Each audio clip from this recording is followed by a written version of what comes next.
Quarta-feira, 11 de junho de 2025, 3h30 da tarde. Ontem de noite eu fiquei muito revoltado com um vídeo bastante desonesto do Álvaro, ex-Meteoro, defendendo a pavimentação da BR-319. Então, o nome do vídeo é esse aí, BR-319. A pior estrada do Brasil deve ficar como está? Então, você já tá dito que não, né? A pior estrada do Brasil deve ficar como está. Ele já parte de uma premissa totalmente errada. É um caminhão ali atolado, virando de lado, quase tombando. A questão não é ficar como está. A questão ela deve ser pavimentada ou a gente deve fechá-la? Reconhecer que ela é inviável, que ela vai destruir a Amazônia, que ela vai acabar com o clima do Brasil e terminar de ferrar com qualquer chance de sobrevivência da humanidade. Essa é a pergunta. Não é se ela vai ficar como está. Ah, vamos deixar essa merda toda zoada? Aí ele ainda escreve do lado: quanto pior, melhor. Quer dizer, o Álvaro busca partir de uma situação supostamente analítica, mas faz uma defesa descarada dessa estrada que é o apocalipse. Que é a estrada que Bolsonaro quer abrir, mas também Lula quer abrir, mas qualquer pessoa sensata de fora da política tem que ver isso com cautela. O Álvaro, não vem com esse negócio de com o IBAMA forte vai segurar. Não vai segurar. Não segura, nada segura. E sabe quem é que fala isso? É o professor Philip Fernside, não sou eu, prêmio Nobel. Vamos ter um pouco de humildade e vamos ver o que o professor está falando? Eu já falei para vocês do trabalho que eu publiquei junto com o Cássio Pereira, Domingos Rodrigues e o professor Philip Fernside. Ah, sim, já falei. Já falei tanto que eu tô sofrendo bullying das pessoas. O pessoal fala: não, Rodolfo, faz outro artigo aí, esse aí já foi. E Philip Fernside. Aí o Philip Fernside, que já foi citado inúmeras vezes aqui no canal, eu não me canso de falar como sou fã dele, como sou admirador do seu trabalho, pela sua coragem, pela sua produtividade e como ele sempre enfatiza, ele sempre destaca o risco dessas grandes obras, né, seja a BR-319, a Ferrogrão, as várias hidrelétricas construídas na Amazônia. Enfim, o Philip é a principal voz científica em todo o mundo pela defesa da floresta amazônica e, enfim, é uma pessoa absolutamente... Pois é, Álvaro, eu fiz o meu doutorado nessa coisa de Amazônia, de preservação da Amazônia, de funcionamento da Amazônia, e por isso que eu conheço tão bem o Philip Fernside. Você não tem a obrigação de já conhecer. Então, assiste a aula magna que Philip Fernside vai dar no canal 60 e Blau, do nosso amigo Ricardo Porto. Vai acontecer no dia 7 de julho. Próximo. E aí você vai entender que não existe possibilidade de controle dessa estrada. E quem está falando isso não é... O Fernside não tirou isso do nada. Ele conversou com especialistas do Exército, da Polícia, e o que todo mundo diz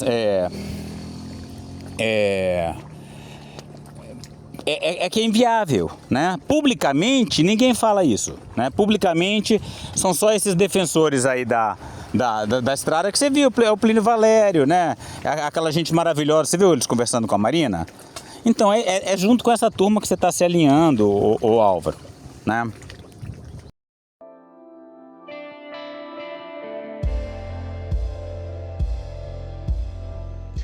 Em 1976, o Brasil... Ou seja, durante a ditadura militar, né? Então está sendo defendido aqui um projeto da ditadura militar. O percurso todo tem 885 quilômetros, ele foi pavimentado e com isso o estado do Amazonas ganhou a sua primeira e única ligação rodoviária com o resto do Brasil. Então, aí começa o mimimi do Amazônia da sem estrada. né? Se você quer um monte de estrada, vai morar em São Paulo. O estado do Amazonas não tem uma estrada. Oh, cuidado da planta aí, ó. Não tem uma estrada, mas em compensação tem o maior rio do planeta. Só que em 1988, por falta de manutenção, essa estrada acabou fechada pela primeira vez. E de lá pra cá a coisa só desandou. Ô Álvaro, deixa eu te explicar por que essa é a pior estrada do país, não sei o que, né? Você tá vendo aí o planeta Terra e a América do Sul, né? Então a última, se você for ver a história da formação do continente sul-americano, o último pedaço do continente que se tornou terra seca, né? Ficou fora d'água, é justamente essa região aqui, por onde passa a BR-319. Isso aí era um mar interior que foi sendo soterrado, né? Foi recebendo sedimentos do soerguimento dos Andes, né? Então tudo isso era um marzão, né? E é o último lugar menos consolidado aqui do nosso continente. Por isso que lá você encontra muitas áreas alagadas, muito baixio, né? Muito pântano. E é por isso que a estrada não foi viável. Hoje não está pronta. Por isso que ela não é viável, né? E tem outra coisa, o fato dessa estrada estar sobre essa região mal consolidada, essa região mal consolidada de depósitos recentes é muito rica em óleo e gás, né? Então tem grandes interesses de petroleiras internacionais nessa área, petroleiras russas, que inclusive financiam ONGs de conservação. Por isso que ninguém tá sendo absolutamente contra a pavimentação da BR-319. Há grandes interesses econômicos, né? Então, sobre essas reportagens, você não precisa confiar em mim, você pode ir atrás da revista Cenarium. Procure a revista Cenarium de 13 de março de 2025, o controle de narrativas da Gordon e Betty Moore Foundation. Nesse número tem uma excelente reportagem da jornalista investigativa Mônica Piccinini. Olha aí a capa. Fundo internacional ligado à Eneva e petrolíferas financia instituições da região que endossam a ideia de governança na estrada, essa ideia que você está defendendo, né? A ideia de governança que abre caminho para o empreendimento. Você está entendendo? Então, a sua proposta de governança abre caminho para essa estrada que vai levar à destruição da floresta amazônica. Presta atenção, Álvaro, é muito grave isso aí. E outra coisa, para com esse negócio de linha de trem, achar que linha de trem vai ser uma boa solução. Não existe linha de trem sem uma infraestrutura de estradas de apoio. O trem não vai correr em cima daquele charco. O trem vai ter que correr em cima de um elevado do comprimento da estrada e junto desse elevado vai passar uma estrada para construir a linha do trem, para fazer a manutenção da linha do trem. Não existe linha de trem nesse mundo que não tenha sido construída sobre uma infraestrutura viária. E essa infraestrutura viária que está criando o padrão de espinha de peixe. Então, para com essa história de achar que a linha de trem é uma alternativa à estrada. Não é. Isso é um diversionismo que tira foco da única solução viável, que é fechar essa estrada. Aí o pessoal que está lá, quem tá com terra invadida, que saia. Inclusive devia ser processado e pagar indenização. Quem estiver lá de boa fé há muito tempo é transferido. Passa para uma outra localidade aí perto de Porto Velho, perto de Manaus, perto de Belo Horizonte, São Paulo, que seja. O que não dá é, por conta de meia dúzia de pessoas, você fazer uma estrada que vai levar o desmatamento ao centro da Amazônia e destruir a maior floresta tropical do mundo, acabando com as chances de sobrevivência da humanidade. Você está entendendo? É meia dúzia de caminhoneiro que está reclamando do buraco na estrada contra a espécie humana por toda a eternidade. Vamos ter um pouco de senso de proporção? Petroleiras russas que estão financiarizadas, né? Então, por exemplo, o pessoal da Intel tem grande participação, né, nessas petroleiras, e eles financiam essa Betty e Gordon Moore Foundation, que financia grande parte das ONGs de conservação do Brasil. Você está entendendo o jogo de interesses? Então, esse elemento que faz com que essa estrada esteja num local pantanoso é o mesmo elemento que faz com que ela esteja num local rico em óleo e gás e, portanto, de grande interesse para a indústria dos combustíveis fósseis. Né? E vamos dar uma olhada aí na dimensão da BR-319. Olha só, ela não tem ainda aquele padrão de espinha de peixe que você comenta no vídeo, justamente porque ela não está pronta nesse trecho do meio. E a conclusão da pavimentação dessa estrada vai favorecer uma enormidade de grileiros, JBS, essa porra toda, esses bolsonaristas escrotos. E esse povo vai levar o arco do desmatamento até a cidade de Manaus. Então você fica mostrando aí no seu vídeo chororô de caminhoneiro, ponte, não sei o quê. Cara, isso não é nada em relação aos impactos globais da pavimentação de uma estrada como essa. Não é questão de deixar como está, é fechar essa estrada. Não dá, não pode. Entendeu? Você me desculpa, Álvaro, mas sabe por que eu comecei esse vídeo dizendo que a sua edição foi desonesta? Principalmente por causa dessa parte aqui, olha. A hora que aparece o Gregório. E aí o resto do Brasil fica olhando de longe e tentando analisar a situação. Será que a BR-319 deve ou não deve ser uma prioridade para Manaus? E a gente conta Gregório de Manaus para fazer uma pesquisa lá e descobrir o que a população de lá quer. O que a gente fez? A gente perguntou para 42 pessoas se elas queriam a pavimentação da BR e a gente descobriu que 41 das 42 responderam que sim, queriam. A história é mais complexa, a história não acaba aí não. Ela estava distraída, não ouviu. Aí a gente perguntou pro repórter, e você? Ele falou, eu também, curioso. Nas ruas de Manaus, a BR-319 parece... Para aí. Quase todo mundo... A história do Gregório não acaba aí não. Né? Vamos lá dar uma olhada naquele Greg News? Paixão. O Greg News é esse aí, né? Chama-se BR-319. Vamos pular direto para aquela parte que eu entendo que o Álvaro utilizou de forma inadequada. Mesmo que a população de Manaus hoje aprove a pavimentação da estrada, isso é quase um efeito colateral. O público-alvo da estrada é o extrativismo mais chucro e precarizado. São os grileiros, os garimpeiros, os madeireiros e todo tipo de milícia que historicamente depende de uma estrada que facilite o escoamento da pilhagem florestal. Sim. Tá vendo, Álvaro, como se faz uma análise justa das atividades econômicas que se desenvolvem naquela estrada? Não é aquela coisa que você falou de atividades legítimas versus ilegítimas. A atividade econômica naquela estrada é pilhar a natureza que está ao longo da estrada. Intransitável em metade do ano por causa da chuva. Nem caminhão passa direito. E se a estrada melhorar, a saúde da floresta amazônica vai piorar e muito. O arco do desmatamento está aí para provar. É ou estrada ou floresta. As duas coisas não são compatíveis. E aí o Brasil não diminui a emissão de carbono, não cumpre a meta do Acordo de Paris, perde força internacional, perde investimento. E nesse cenário, a Amazônia continua queimando, o mundo continua aquecendo. E os prejudicados não são só as 2 milhões de pessoas que moram em Manaus, nem os 220 milhões de brasileiros apenas. São as 8 bilhões de pessoas que habitam nesse mundo.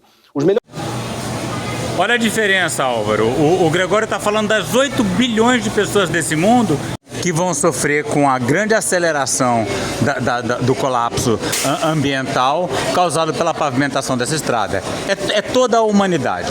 As 8 bilhões vivas e todo o resto do futuro da história da humanidade. E você botando meia dúzia de caminhoneiros chorando porque a estrada engarrafou e o machiste que ele estava carregando está estragando. Agora, sabe de onde vem a maior parte do gás carbônico do Brasil? Não é do Rio, nem de São Paulo e nem de Cubatão, é da Amazônia. Das queimadas que rolam ao longo das estradas pavimentadas no arco do desmatamento. Não dá para criar um novo vetor de desmatamento no coração da floresta. Ah, Greg, que arrogância a sua. É fácil falar aí do Rio de Janeiro sem ouvir a população que mora em Manaus? Sim, claro que é fácil. Eu estou apresentando esse programa sentado, lendo um texto, porque é fácil mesmo. Meu trabalho é fácil. Se eu tiver dificuldade, é trabalhar na construção civil. Eu sou humorista, porra. Claro que eu vou fazer um trabalho fácil. Ah, Greg, mas seu trabalho é fácil. É, porra, por isso que eu escolhi, caralho. Mas eu tenho gente da minha equipe que trabalha de verdade. E a gente contratou, sim, um repórter de Manaus para fazer uma pesquisa lá e descobrir o que a população de lá quer. O que a gente fez? A gente perguntou. Agora você vai ver o trecho do Greg News que o Álvaro usou. Para 42 pessoas se elas queriam a pavimentação do BR, e a gente descobriu que 41 das 42 responderam que sim, queriam.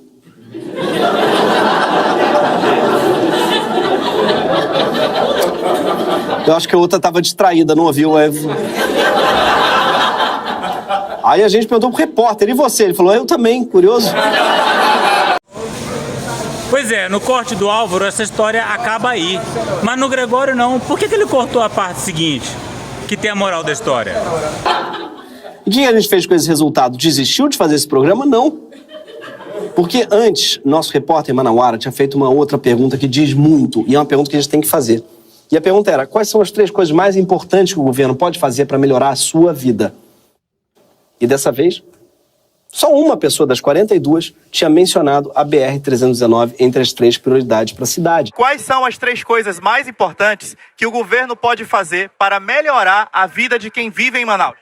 Eu acho que ele tinha que investir na saúde, principalmente, né? Saúde, educação e transporte público. Primeiramente, eu vejo emprego, segurança e educação. Tem muita rua ainda buracada em Manaus. Aumentar o salário, né? A moradia também, né? Aumentar o serviço público. Gerar emprego. O último ponto seria ali aquela ponte, né, da Ceasa.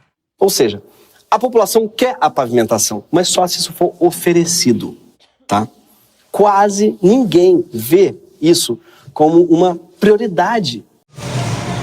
Você entendeu, Álvaro? Isso com uma campanha fortíssima de todos os políticos se vitimizando, assim, o identitarismo manauara. Manaus é a única cidade, merece, é uma humilhação para Manaus não poder ter uma estrada que leva lá. Mais do que isso, a gente tem evidências de que aquele oxigênio foi mandado pela estrada propositalmente.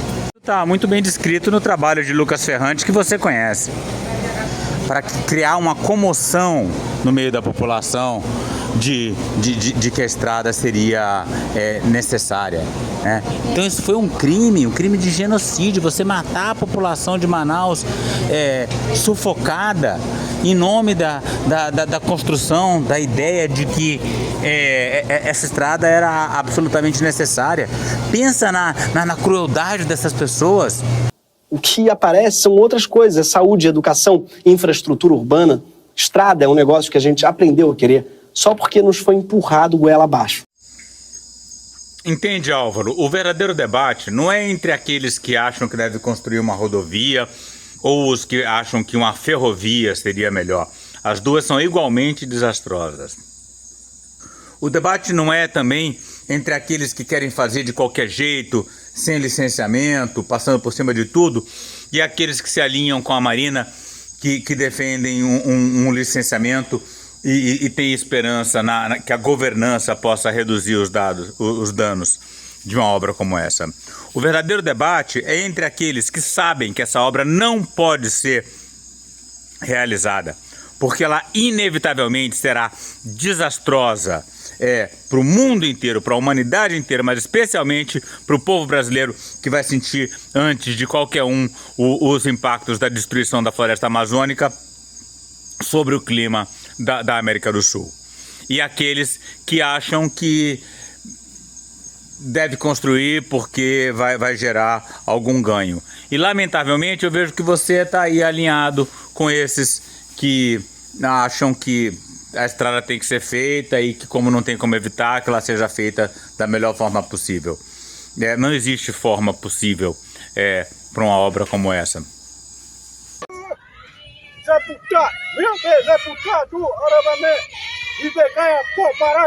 Para saber mais e participar dessa luta radical pelos povos indígenas, a floresta tropical e a biodiversidade de modo geral, inscreva-se no canal, deixe seu like e comentário.